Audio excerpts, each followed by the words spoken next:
Hi, ഞാൻ ജർമ്മനിയിൽ 6 വർഷമായിട്ട് നഴ്സായിട്ട് വർക്ക് ചെയ്യുന്നു. ഞാനിന്ന് നഴ്സിംഗ് റിലേറ്റഡ് ആയിട്ടുള്ള ചില ചോദ്യങ്ങൾക്ക് ഉത്തരം നൽകുന്നു.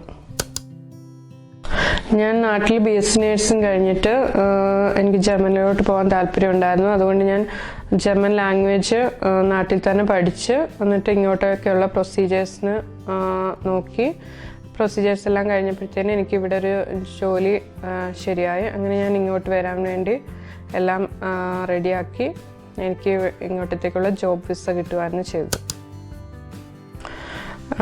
നമ്മൾ ഇപ്പോൾ ഒരു നേഴ്സായിട്ട് വർക്ക് ചെയ്യുകയാണെന്നുണ്ടെങ്കിലും സ്റ്റുഡൻ്റായിട്ട് വരാനാണ് താല്പര്യമെങ്കിലും മസ്റ്റായിട്ടും ലാംഗ്വേജ് ആണ് ഇമ്പോർട്ടൻറ്റ്. ലാംഗ്വേജ് എന്തായാലും പഠിച്ചിരിക്കണം, അത് പാസ്സായിരിക്കണം, അതിൻ്റെ സർട്ടിഫിക്കറ്റ് വേണം.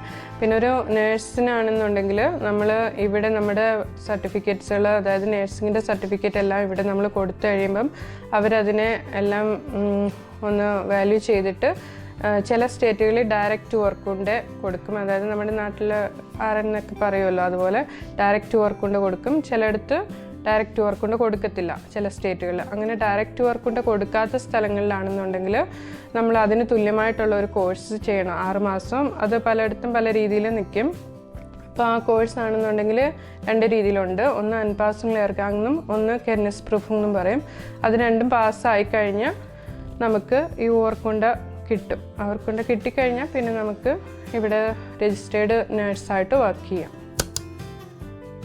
അനേർക്കനും കഴിഞ്ഞിട്ട് അല്ലെങ്കിൽ അനേർക്കനിങ്ങിന് മുമ്പ് നമ്മളിവിടെ എത്തുകയാണെന്നുണ്ടെങ്കിൽ നമ്മൾ നേഴ്സിംഗ് അസിസ്റ്റൻ്റ് ആയിട്ടാണ് വർക്ക് ചെയ്യുന്നത്. ആ സമയത്ത് നമുക്കൊരു നേഴ്സിംഗ് അസിസ്റ്റൻറ്റിൻ്റെ സാലറി ആയിരിക്കും കിട്ടുന്നത്. അത് കഴിഞ്ഞ് നമുക്ക് വർക്ക് കൊണ്ട് കിട്ടിക്കഴിയുമ്പോഴാണ് നമ്മളിവിടെ ഒരു ഫാഹ് ക്രാഫ്റ്റ് ആയിട്ടുള്ള ജോലികളെല്ലാം ചെയ്യുന്നത്. നമ്മളിവിടെ ഒരു മെയിൻ സ്റ്റാഫിൻ്റെ സാലറി നമ്മുടെ കയ്യിൽ കിട്ടുന്നത്. പിന്നെ നമുക്കത് കിട്ടിക്കഴിഞ്ഞ് നമുക്ക്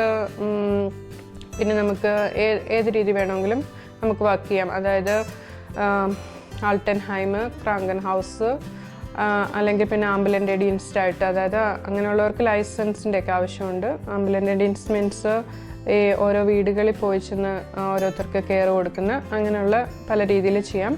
പിന്നെ അത് കഴിഞ്ഞ് സ്പ്രാഹയിൽ നമ്മൾ ഇമ്പ്രൂവ്മെൻറ്റ് വരുമ്പോഴത്തേന് വേണമെന്നുണ്ടെങ്കിൽ വൈറ്റൽ ബിൽഡിങ്സ് ചെയ്ത് മുന്നോട്ട് പോകാം. സാലറിയുടെ കേസ് പറയുകയാണെങ്കിൽ നാട്ടിലേക്കായും വളരെ നല്ല ബെറ്റർ ആയിട്ടുള്ള ഒരു സാലറിയാണ് ഇവിടെ കിട്ടുന്നത്. ഏകദേശം 3.5 ലക്ഷത്തോളം നമുക്ക് തുല്യത വരുന്ന ഒരു സാലറിയാണ് കിട്ടുന്നത്. പക്ഷേ നമുക്ക് ഇവിടുത്തെ ജീവിത സാഹചര്യത്തിലും നമ്മുടെ ഇവിടുത്തെ ജീവിത ചെലവുകൾ വെച്ചിട്ടും വളരെ നമ്മുടെ പൈസ നമുക്ക് ഈ പറയുന്ന പോലെ നമുക്ക് സേവ് ചെയ്യാൻ പറ്റത്തില്ല. സേവ് ചെയ്യണമെങ്കിൽ സേവ് ചെയ്യാം. നമ്മളൊരു ഫാമിലി ആയിട്ട് നിൽക്കുകയാണെന്നുണ്ടെങ്കിൽ തീർച്ചയായിട്ടും ഈ പൈസ നമുക്കിവിടെ ചിലവഴിക്കാനുള്ളതേ ഉള്ളൂ. ഇപ്പം നാട്ടിൽ നിന്ന് നേഴ്സായിട്ടോ അല്ലെങ്കിൽ നേഴ്സിംഗ് സ്റ്റുഡൻ്റായിട്ടോ ഇവിടെ ജർമ്മനിയിൽ വരാൻ താല്പര്യമുള്ള സ്റ്റുഡൻസിനും അല്ലെങ്കിൽ നേഴ്സസിനും ഏറ്റവും ഇമ്പോർട്ടൻ്റ് ആയിട്ട് വേണ്ടതെന്ന് വെച്ചാൽ ലാംഗ്വേജാണ്. ലാംഗ്വേജ് ഉണ്ടെങ്കിൽ ഇവിടെ ഏറ്റവും നല്ലപോലെ അവർക്ക് നല്ലപോലെ ജോലി ചെയ്യാനും നല്ലപോലെ പഠിക്കാനും എല്ലാത്തിനുമുള്ള ഏറ്റവും വലിയൊരു ചാൻസ് ലാംഗ്വേജ് തന്നെയാണ്. ലാംഗ്വേജ് പോലെ തന്നെ ഇമ്പോർട്ടൻ്റ് ആയിട്ടുള്ളൊരു കാര്യം എന്ന് വെച്ചാൽ നിങ്ങൾ നാട്ടിൽ നിന്ന് വരുന്നവർ നിങ്ങൾ ഏത് സ്റ്റാറ്റിലാണ് വരുന്നത്, അവിടെ ഏത് ക്രാങ്കൻ ഹൗസിലാണ് വരുന്നത്, ഇതൊക്കെ ഇപ്പം അറിയാമെന്ന് വെച്ചാൽ നിങ്ങൾക്ക് യൂട്യൂബുകളിൽ കൂടെ അല്ലെങ്കിൽ കുറേ പേര് ഇപ്പം നാട്ടിലെ ആൾക്കാർ തന്നെ ജർമ്മനിയിലുണ്ട്. അവരുടെ കോണ്ടാക്ട്സുകൾ വഴിയും നിങ്ങൾ അതിനെക്കുറിച്ച് കുറച്ചുകൂടെ അറിവ് കിട്ടിയിട്ട് വരുവാണെന്നുണ്ടെങ്കിൽ പെട്ടെന്ന് ഇങ്ങോട്ട് വരുമ്പോൾ ഉണ്ടാകുന്ന ആ ഒരു സ്ട്രെസ്സും എല്ലാം നിങ്ങൾക്ക് ഒന്ന് മാറിക്കിട്ടി. കാരണം പെട്ടെന്ന് ഇങ്ങോട്ട് വരുമ്പോൾ ചിലപ്പം ഹോസ്പിറ്റലിലൊക്കെ ഈ ലാംഗ്വേജിൻ്റെ പ്രശ്നം കാരണമൊക്കെ നിങ്ങൾക്കൊരു സ്ട്രെസ്സൊക്കെ വരാം. ആ സ്ട്രെസ്സൊക്കെ കുറയ്ക്കാൻ വേണ്ടി നിങ്ങൾ ഇതിനെ നേരത്തെ നാട്ടിൽ വെച്ച് തന്നെ ഇതിനെ ഒന്ന് കുറച്ചൊന്ന് പഠിച്ചിട്ട് വരുവാണെന്നുണ്ടെങ്കിൽ അത് നിങ്ങൾക്ക് നല്ല ഹെൽപ്ഫുൾ ആയിരിക്കും. ജർമ്മനിയിലോട്ട് വരാനിരിക്കുന്ന എല്ലാവർക്കും ഓൾ ദി ബെസ്റ്റ്.